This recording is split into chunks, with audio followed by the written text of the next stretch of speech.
Hello, everyone, and welcome back to the Digital Nomad World weekly series. I'm Becky, and once again, I'll be your host. Today, I have a guest with me, Sanjay Paul, and we're going to be talking about moving overseas from the US as a digital nomad, something a lot of people might be thinking about these days. What do you think, Sanjay? Oh, yes, it's becoming quite popular to do so. And there are many websites and blogs out there that cover this too, just like you Yeah. said. I know you have been thinking about this for a while. Can you tell me about how long you've been considering moving out of the Well, US? well, as you know, I've spent time abroad in Brazil for 2.5 years. I had different stints in Spain, Costa Rica. I was in a study abroad program. I trained as a teacher through a Cambridge certificate in Madrid. There was an international house program there. And so this time around, I'm looking to have ties to Canada and Spain.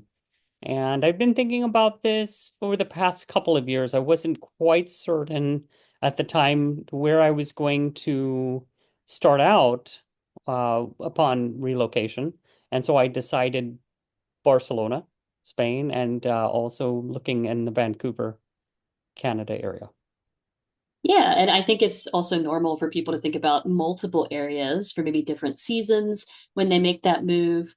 And I'm curious, can you tell us about your background first of all? Where are you from? How long have you lived in these certain places? And also, I want to ask why you started thinking about moving out of the US. Okay, so this is a very, you got a lot of questions here. I'll try to answer them, and thank you so much. So, the thing is, I know people have different reasons and different seasons, just like you said, for why they're going in and out of any country. I'm looking to, so let's work on the first question. You were talking about my background and where I'm from. I'm from Chicago, originally, that Chicagoland area, and in a suburb in the South, and then I also spent part of my formative years in Northwest Indiana. And growing up, I was into diversity and a lot of multicultural programs, and we had just different ethnic enclaves. And we would also, my family would take us, my parents would take us traveling, my two brothers and I. And we'd travel to a lot of destinations around the world. So from a young age, I was seeing it in the US, the diversity. And then I was also going overseas. So I grew up that we were one part of a larger cosmos, as you could, and so and the idea was I traveled to Brazil. I fell in love with Brazil after spending time in Spain. I stayed with the host family and they played videos, and we learned about different countries. One of the host families I stayed with two. And it was from that time in Sevilla, Spain, that I saw Rio de Janeiro, Brazil. I learned a bit about Lisbon, Portugal, and some other countries. And then I fell in love with that. I went to Miami, studied in Miami, met some Brazilians there. And then I started my teaching career after getting the certification in Spain. I returned to Spain after the study abroad program after 1 year in Miami. And then I'm kind of jumping around. The digital nomads understanding this would know. You jump around and hop around. And then at the high point of my travels, and living abroad and within the US and all these things, 9 locations in 2.5 years. And it was unbelievable between school, teaching, traveling. And so the thing was, back in those days, and we're talking the late 90s, the internet was just really getting off the ground, even though the Department of Defense, from my understanding, had the internet in the late 60s. It wasn't really until the 90s that people started using it, right? And we had dial-up and all of that stuff. So I was still teaching more in person.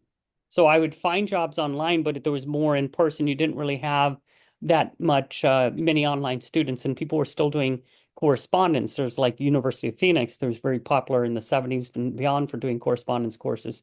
So I spent time in Brazil over 4 stints in different regions of Brazil, fell in love with the Brazilian culture.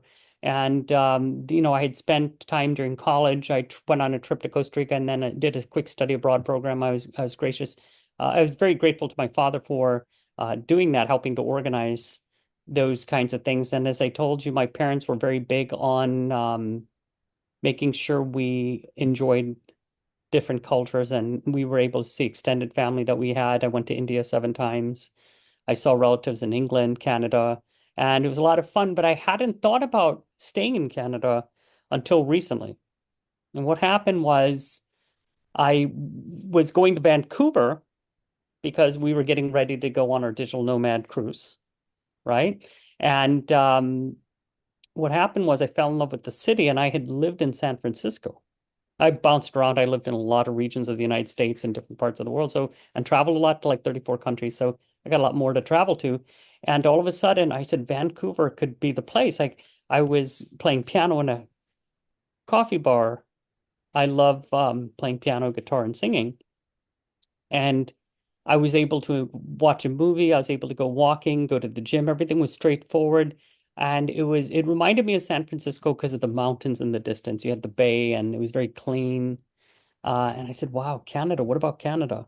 And my positive experiences in the past going to Toronto, Quebec City, going to Montreal, Ottawa, everything seemed to work each time I went. What I mean by that is whether it was for a conference or a road trip, everything was very straightforward. The system worked. They had the universal health care, education, and they seem to have a high emphasis on human rights. Now, this is not to say one of your other questions is why leave the US? I love the US. I'm looking to still stay connected. And so identified a property in um, a place called Langley, British Columbia. And I'm even looking at a place, I'm going to look in places in Vancouver, but this is outside and it's 11 miles from the US border. So I could still do everything in the US and just head back to Canada. You still have the US there, but you get the universal health care, high emphasis on human rights. You also have the subsidized educational costs, very laid back, straightforward feeling. And see, knowing that you still have a branch there in North America, and then let's say the other place, Spain, there's a renovation project I'm interested in, and having lived in Spain and I love flamenco culture, I love the music, the culture, just like Portugal, like you're saying. Um, it makes me feel that that would be a nice fit. Like when it gets colder in Canada, I fly to Spain. And so that's why I identified these two countries, but I love all these other countries. Somebody asked me the other day, if you could pick only one country, which would you pick? And you know what? It's becoming very hard to pick because I think there's so many countries I don't want to miss out. When I went to Japan, I was blown away by the mountains, the nature, the laid back lifestyle, very friendly people. And you could easily say Japan. So the thing is, I'm just keeping an open mind. And what have you found, Becky? Because you've traveled a lot. And what I mean, for digital nomads, I would just say that they need to set it up properly wherever you go to travel there, to know how you're going to do it and not to do it in a haphazard way like I have done in the past. I kind of bounced around like a ping pong ball. You got to be more strategic these days. What do you think? You need, like, you work with visas and you try to help people relocate. What advice would you give if they're picking a country and wanting to relocate?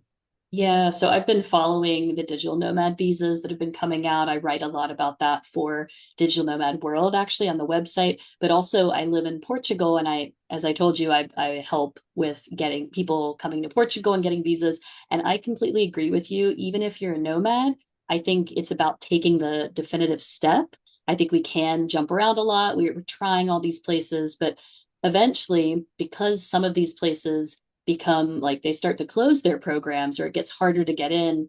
I think if you even have an inkling or you're on the fence, you're not sure, you might want to take that step and start thinking about, applying and actually filling out the application forms and submitting them and seeing what can happen because yeah, it is good I think to have more than one base because things can happen.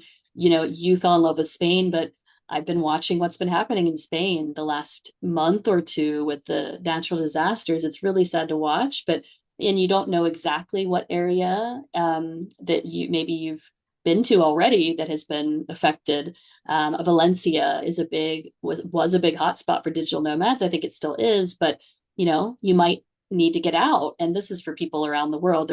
Something might happen that might change the politics or change the weather, the situation on the ground. So I think it is good to look at a few places. It is difficult to hold residencies in several countries. That requires a lot of admin. But yeah, I'm with you. I think it's good that you're thinking about two places. maybe more, but also like start to, decide and focus on them so you can start to build your communities there. That's what I would tell digital nomads if they've even been considering it.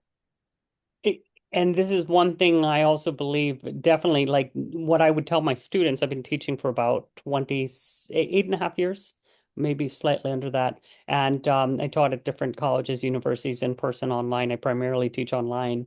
One thing I would tell my students is where you start is not where you're always going to end up in your career life. You can have that vision, but parameters change, the goalposts change, is maybe you have different life experiences and there's an evolution.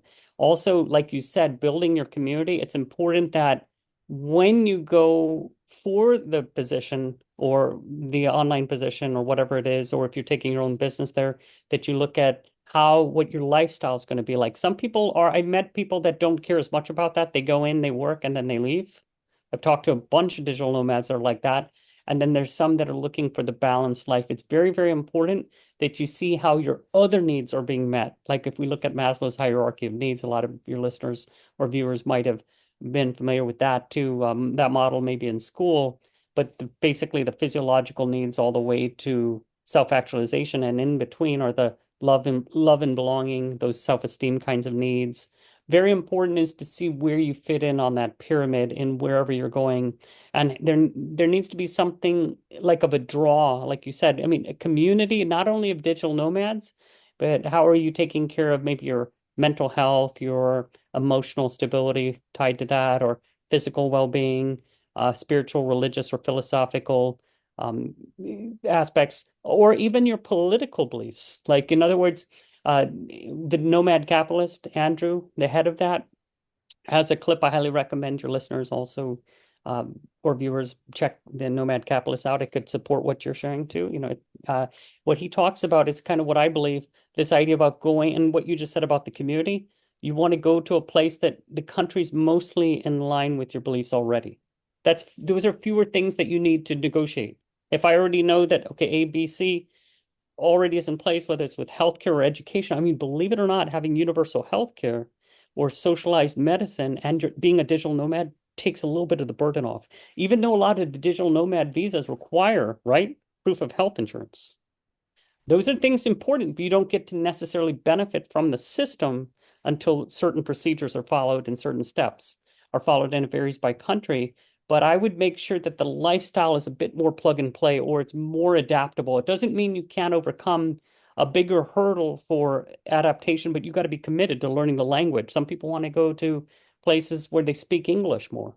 Like one of the huge advantages of going to Canada and being in the English speaking region, it's not that I wouldn't consider Quebec, where they're speaking French primarily, but it's beautiful there. But it's very nice because that could be a base. So while I'm outside of Spain, I could go back to North America and stay. It's a bit more like the US.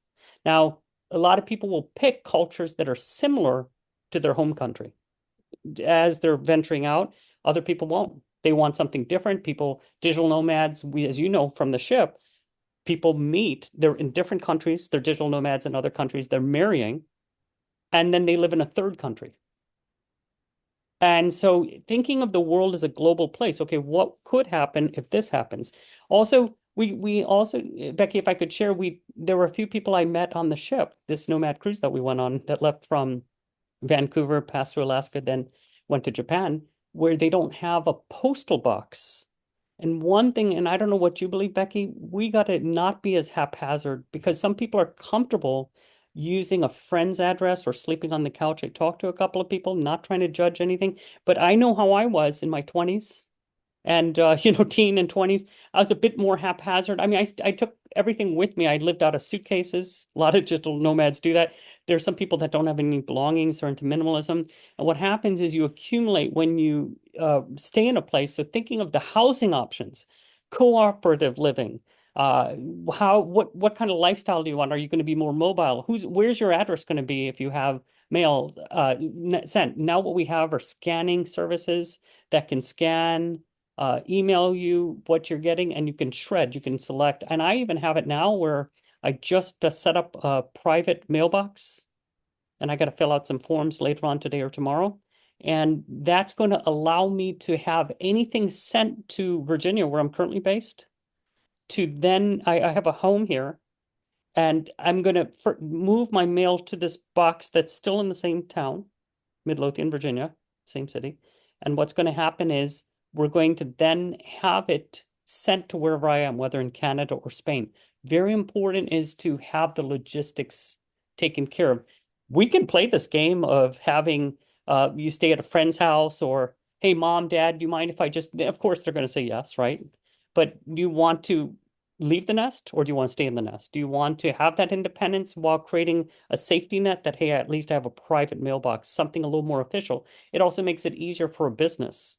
Whereas if you're relying on the friend's address and, hey, do you mind if oh, you're on vacation? Oh, I was going to sleep on your couch. Oh, I was going to be at home for 2 days. You don't mind, do you? I'm not trying to make any fun of it, Becky, but I'm just like, come on, let's plan better. Let's plan better. And Yeah, what do you think, Becky? Sanjay, but you're right. Different times in life, I've met different people, different nomads, and they're in different phases. And I think if you're thinking about doing something like, especially moving from the United States, like some people might be thinking about right now, because we are taxed on our worldwide income, we have this level of responsibility and burden that no other nomads have, I will say, just even based on the taxes. So to have an address in the US is quite important because it's tied to our credit score and all of these things if we're paying the taxes. And it's tough. I wish this wasn't true for people like us or people considering getting new residences abroad, but it's something to definitely get in order. And know also in Spain, for example, know how, what are you going to be taxed on in Spain that you're also going to be taxed on in the US? Is there a double taxation treaty? You can think about this before you move, so you set up some things while you're still in the US, example for your business, that is going to be much more beneficial when you get to Spain, for example, and you don't have to keep flying back and forth to do things in person. That's one thing I've seen. Also, for example, with Spain, if you're looking to get a passport there, Spain doesn't allow you to have dual citizenship. So you're That's going right. to have to give Yes, up your yes. US citizenship if you want to get the Spanish one. Portugal, for example, that's not the case. You can hold both passports. So you have to look into all of these different things when you're considering making a move like this, especially if you decide you're going to go all the way, commit, and try to get a passport at the same time. So this is a few things, Becky, if I could share in relation to what you're saying. This is incredible. So now that you're reminding me of that fact, and I was aware of that, Portugal, Spain has a 10-year program for the citizenship, right? You have to be like the golden visa investment. So the way my relocation expert said that we could do it is you go in through Spain, but then you shift through visa by investment to Portugal. That opens up the Schengen zone, just like you were saying. And then you could look at Italy, Germany, many other places around Europe. And then the thing is, I would work on Canadian permanent residency, but I wouldn't want to lose the US citizenship and take on another nationality at that ex I wouldn't want that expense. Now, that doesn't mean you couldn't do in Spain. What they have is something called a non-lucrative visa, and they have digital nomad visas. So I would be working on a property in Spain. And to your point about the tax law, the way I would do it is I have a tax advisor here, and then I'm going to find a tax advisor in Spain and then have them coordinate to work out the regulations so that you get everybody. Like I'm connected to H&R Block. I have a wonderful representative here in Virginia. And so as I'm launching to these other places, I'd find tax advisors both in Spain and then we could say Canada. And then you get them all on the same page and then have them hash out to make sure you're not missing something. But like you said, the taxation and everything like that is something you want to pay attention to. Another thing you want to think about is if you are working for an employer, what I'm hoping to do is stay connected to US employers while in Spain or Canada. So how would you do that? Well, one of the things I'd like to do is get involved in entertainment. They have Lionsgate Entertainment in Vancouver, and Lionsgate is an American company, a US company. And then you have Warner Music as an example, which is a US company. Universal Music is tied into the Netherlands, but they have offices in the US, Canada, Spain.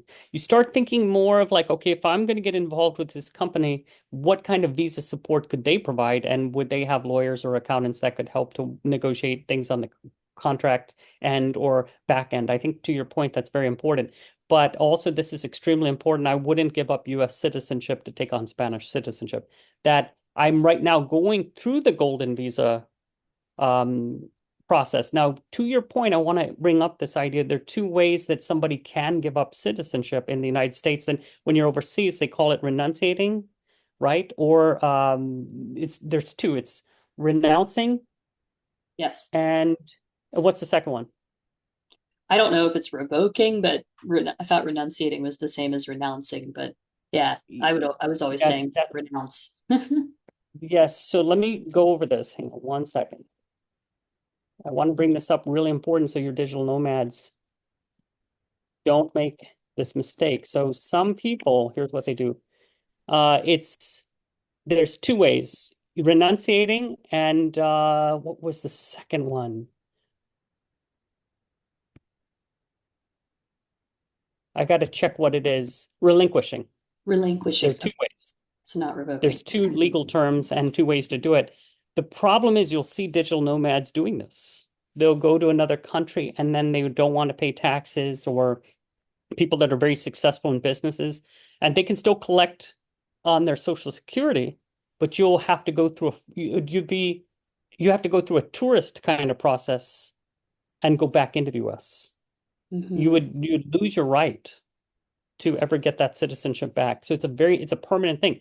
So I don't know that I would, like I told you, I would love to have ties to Spain, but I wouldn't want to give up the home country to take on a second nationality. That doesn't mean, as I told you, that I couldn't think about a non-lucrative visa, which is a type of visa that would work, or digital nomad visa. And I have a lawyer there, along with the real estate person. They're wonderful, and I have a relocation expert that could handle the logistics. But yes, going to your other point, you want to have options. You don't want to do anything that's permanent because you don't know what the future holds. And unless you're really, really sure that this is what you want to do, because once you go and you go to the embassy, it's a permanent process. What they actually have is a cooling off period. If you go in, they'll say, "Are you sure about this? Come back in 2 weeks," and then they ask you again. You don't, Yeah. this is not a decision to make. I mean, can you imagine to even see family in your home country, you'd have to go as a tourist? Right. I think a lot of people sometimes even they want to renounce or relinquish, but they don't have another passport yet, and they don't realize the implications of being stateless. That is not, Yes. you're not going to be a nomad anymore, let's say, because you need a passport to travel and cross all these borders. So it's something to really think about. But I think that's often like, it does, people do it, but it's not usually something that's happening towards the beginning of the process. It's a long thought out thing after many years of perhaps being resident in another country. But I know from what you've just said, you definitely want to hold on to your US citizenship. But I'm thinking, like, what are some other reasons that you have chosen to leave the US? For me, one of them was definitely the healthcare. Here in Portugal, for example, we have a public and a private option, and I choose to use the private option usually because it's faster and easier to use because private companies have set up apps I can schedule appointments with and things like that. But I mean, it's different for different countries, so it's another thing you want to look at before you decide to become a resident somewhere.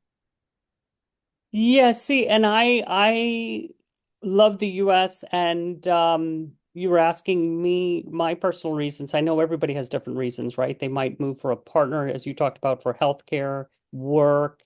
And I like the idea of visiting and going to conferences. I have a wonderful roommate, and we'll go maybe to the Country Music Festival next year in 2025. I love the events in Florida, New York. What I wanted was, and I've been wanting, craving is more of a sense of community like nomads. I love this idea of meeting international folks, and I also love exploring best practices. In other words, if something is working a little better in another country, I'm in a doctoral program right now of strategic leadership, and I'm finishing my capstone project next year. And what I'm trying to do is travel, take pictures, study political systems, interview locals. And what I found is when things tend to work a bit more in harmony, people agree on the issues that are still present in a more centralized manner. This is just an informal observation. I'm going to back up what I'm noticing and try to research it. and also the strength of the passport. Why is it that some countries have very strong passports? And I found that people are being taken care of internally with a lot of social support programs, and they have fewer conflicts, wars. They don't really have issues with other countries. They kind of have a live and let live attitude. Not all countries have this situation. Sometimes war is brought to their door, conflicts is brought to their door, and they have to fight, right? And so I'm not trying to say that, but when you have countries that are a bit more attractive, they're taking care of the people. They get along with other countries like Canada, high in human rights. I went to Sweden for a conference earlier, very high. I went in, I could breathe. Green technology. I was walking down the streets of Stockholm. Everything's clean. Couldn't find any trash on the floor. Very good recycling. People are getting along. Families were playing. They closed off streets and people were just running, having fun. And I'm like, is this Little House on the Prairie or where am I? I was thinking, right? One of those shows from the 50s, cool, Leave It to Beaver or something, because this is literally working. The society's working. So I'm getting very excited. I'm taking pictures of like just the scenery, the water, the architecture. I'm trying to get inspiration, study the political systems, what's working, how people are being taken care of. Are they happy? And in the Scandinavian countries, they're very happy. Canada, too, people are very happy. And what happens is when you're taking care of the individual feels happy, you're feeling more motivated. So part of my reasons of going overseas is taking notes. I'm very curious, like with Spain, the flamenco music, the romantic culture, family structure is a bit more straightforward. The society is more traditional. And you go to these places, they close off, like you've seen with the plazas, right? In Portugal, they close off areas and then people go in and mingle. There's a feeling of no matter who you are, wherever you're from, there's a meeting area right in the city. They structure it more in that collectivist mentality. And Yeah. that's why you come back changed. What do you think? This is why I actually moved to Japan when I was 22. I thought I'd be there a year. I stayed for 13 because I loved the walking culture. I loved the infrastructure that didn't mean you needed to have a car. I'm from Ohio, that's all we knew, and it just changed how I felt every day. Like there was a purpose to go outside and to connect with people. And so I've carried that with me to Europe now, and it's I'm seeing a bigger diversity of people in Europe, especially Lisbon, where I live, and I really like to see that. It makes me feel a little bit more at home, like the U.S.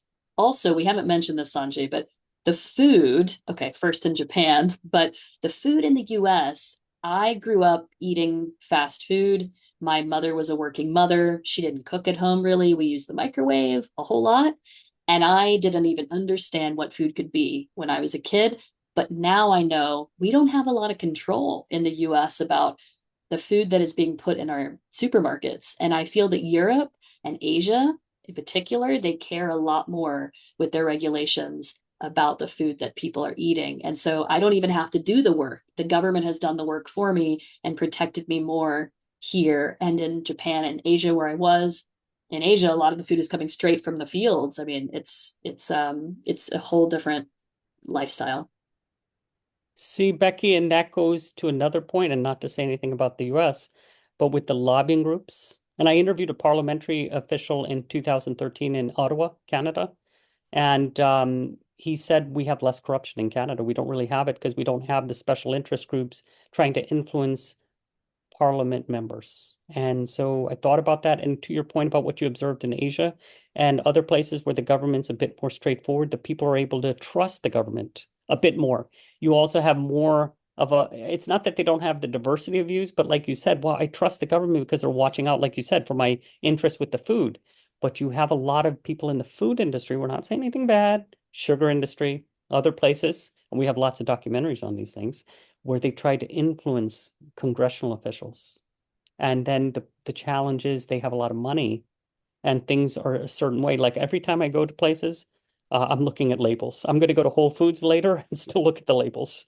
And I'm going to have celery juice. I went to a motivational conference, the Tony Robbins 4-day conference on Unleash the Power Within, and they had wonderful speakers there, Dr. Hyman, Joseph McClendon, Anthony Williams, and other people. And we're talking about, and they basically taking the green juice, and even with the green juice that you have, you still have to check. And it's very nice that you're sharing that what you have observed is more the government's protecting you. But you have to, it's in the US, you almost have to do your due diligence.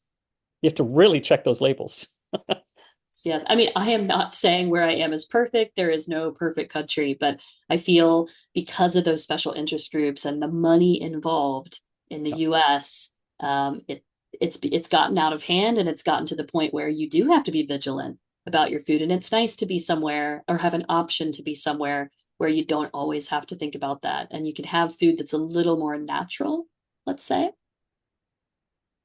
And it's interesting because your overseas experience and your observations that you're picking up are indispensable and invaluable and very attractive to companies or businesses in the United States. They love a lot of people who are digital nomads or have that overseas or international experience. What I noticed is it's invaluable. It helped my career in exponential ways. Teaching opportunities, it allowed me to speak or do training or this or that. So I think those observations you're making, your time abroad and being in Japan and wherever the digital nomads are that are listening to this or watching this, you can think about the long-term plan. I think this is something we could bring up, right? That you want to think about your 10-year plan. But if you listen to experts like Tim Ferriss and 4 Hour Work Week, and they have other speakers that talk about the 6 months that you want to be careful when you set goals and 6 months out. I mean, you can think you're going to be in a place forever, and you have short-term goals that might be from 0 to 1 year or 2 to 5 or 5 to 10, however you want to break them up. So short, midterm, long-term goals. The challenge is since you don't know where you're going to go, the world is changing, you might be moving around, having some sort of coherent plan that makes sense.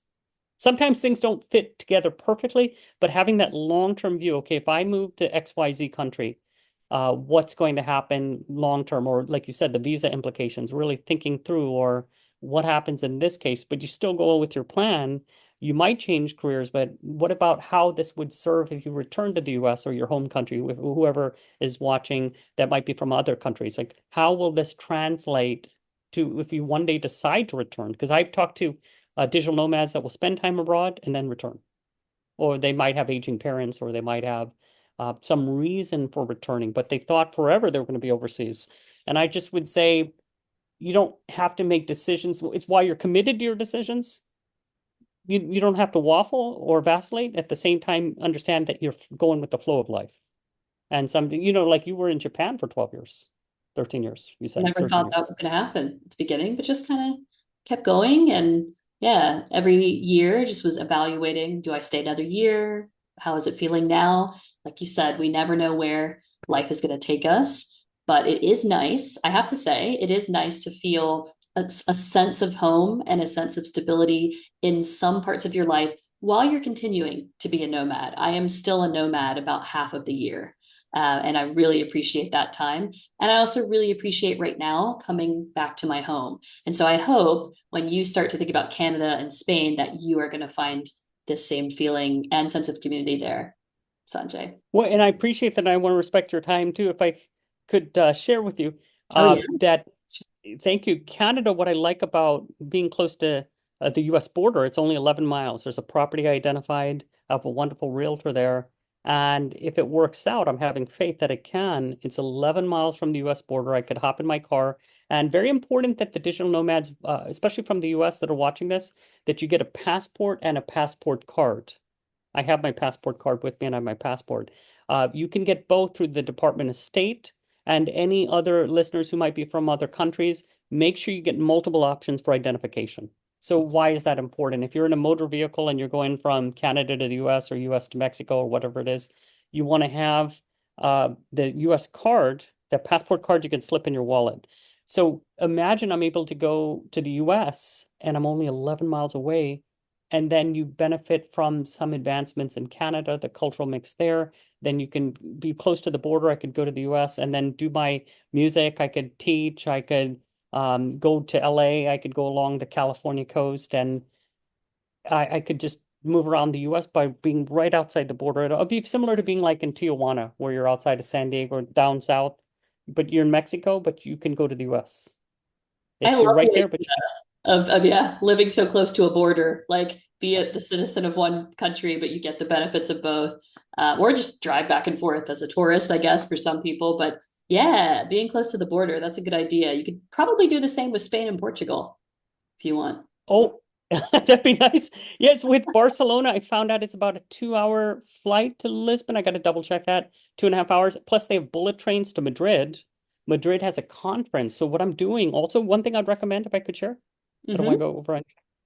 is you set up the lifestyle that you have and see how you could replicate it, like from your home country, while modifying it to your future country, wherever you're going to be a digital nomad. It'll help you to adapt. So, for example, I went to a conference in New York called the World Business Forum. It was a wonderful conference. They had wonderful speakers. Spain has that same conference. It's a counterpart, right? And the idea is next year I'm going to go to the one in 2025. So I'm already visualizing. You talked about Valencia. They have a Berkeley College of Music program. I already paid. I'm going in January. They have a special intensive workshop. In that way, you get to test out some of the same things you're doing in your home country with the twist. So now I know that I can look forward to XYZ hobby or XYZ interest. So taking your hobbies and interests and seeing how does this adapt? How does it plug and play? There might be some modifications, but it's really cool because you get a sense of how it works for you in your home country. You keep an open mind and see how it works in your chosen country. And Spain would be great too, because like you said, it'd be nice to be close to Lisbon. But I could take a train, bus, or fly when it gets cold in Canada. Apparently, it rains over 155 days there. I could hop on a plane and go to Barcelona, where it's nice and sunny and you have the beach. And Yeah. so and the place in Barcelona is like a loft apartment, beautiful. Needs to be renovated. I lock up and then I head to Canada. One thing I'd recommend if you're going to have multiple properties, I don't know everybody's stage of life or as a digital nomad, you want to have one where there's a bit more maintenance if you're going to spend more time there. And assuming you do want to have maintenance, and you want one that's more turnkey or managed by a property management company. What's your take, Becky, with them? I think that's something else that we should Uh, don't make it complicated for yourself. Yeah, don't complicate it too much. I mean, it's not even buying property is not right for everyone. They may find, a deal with an Airbnb that they keep returning to, or the same property management of a building in Chiang Mai, for example. They keep going there. They tell them 6 months in advance they're coming. They come every year. That's one way you could do it as well. But definitely try to keep that maintenance down as much as you can, because you don't want to find yourself flying from country to country while trying to be a nomad or enjoying your time just to do maintenance on properties. Yes, and I think that's something important. And in Lisbon, where you are, right, Lisbon, Portugal, I know noticed that they have digital nomad apartments. They're catered to digital nomad apartments, digital nomads, and they have pool, saunas, little co-working spaces. They have views of the Tagus River There's right some there, and there's some really nice options here. Yeah, we've had nomads for quite a while, so some businesses have catered to them. Of course, just like Barcelona, we have received a lot of flack for this as well. So it's kind of a tricky thing, and we always keep that in mind. But it is a good place with a good residency program to make it more legitimate if you or to get your digital nomad visa. The country's open; both countries are offering them, so it's not like the country's against what we're trying to do. yeah, and the digital nomad, Becky, the digital nomad visa allows you to tippy toe into a country. They do ask you for the federal background check in your home country. Typically, they'll ask for some sort of proof of funding to get you started. Not everyone will ask that. Sometimes they'll ask for a job contract, and it depends based on the country you're heading towards, but it's more straightforward. Also, the turnaround time, if you apply to your local embassy uh, in that area in your home country, it's shorter. It'll be half the time versus like if you're looking for a visa, like a permanent residency one or a work visa, even might be a little longer. Uh, Depending on how in depth it is, like if it's a no digital nomad visa, they're kind of like, okay, it's quick, it's easy, and it'll be easier. So you're reminding me too of the golden visa situation in Spain. I better let them know. What I think is very important is having a relocation expert to help you move around to different countries. And that's why, Becky, we should tell your viewers and listeners as they know you have this business for individuals coming to Portugal. And don't you think Yeah. it's very important to have a one-stop shop that helps you? Yes. So I'm working also for a company called Portugal.com. We have some articles about this, and we have contacts that can help people. So, yeah, but there are companies that specialize in relocating in many countries around the world. So, yeah, if you're watching this and you're interested or you're listening, check the links and we're going to put them there. Sanjay, I want to thank you for joining me today, and I really You're hope that welcome. you it's very smooth for you setting things up in Spain and Canada. It was wonderful meeting you on the Nomad cruise. Is there anything else you want to add before we go, including a place maybe people can follow you if they're Well, interested in more? sure, I have my LinkedIn profile I can give you, and I have my link to my music on SoundCloud. It's actually cover songs that I'm working on, and then I'm working to prepare my um, everything for my entertainment career, my capstone project, and my personal development book. I'm working on those, but where they can follow me is through LinkedIn, and then if there's mainly any way I can help them, any contacts I have through my network. If there's any question I can answer or resources I can guide them to, they can personally message me and say, "Hey, I found you on Becky's website. I watched the interview, and I'd be happy to personally connect with them." And or if they contact you, then they can get a hold of me. I'll give you my LinkedIn web link and my personal contact information, and you can share that as you wish. Thank you. We will put that in the description, both on Spotify and YouTube. Sanjay, it was a pleasure to connect with you again, and all the best in your relocation. Thank you, Becky, and I want all of your viewers and listeners to have continued success, including you also in your journeys. And I bless you all. God bless. Thank you Thank so you. much for this opportunity. You're welcome. Thank you.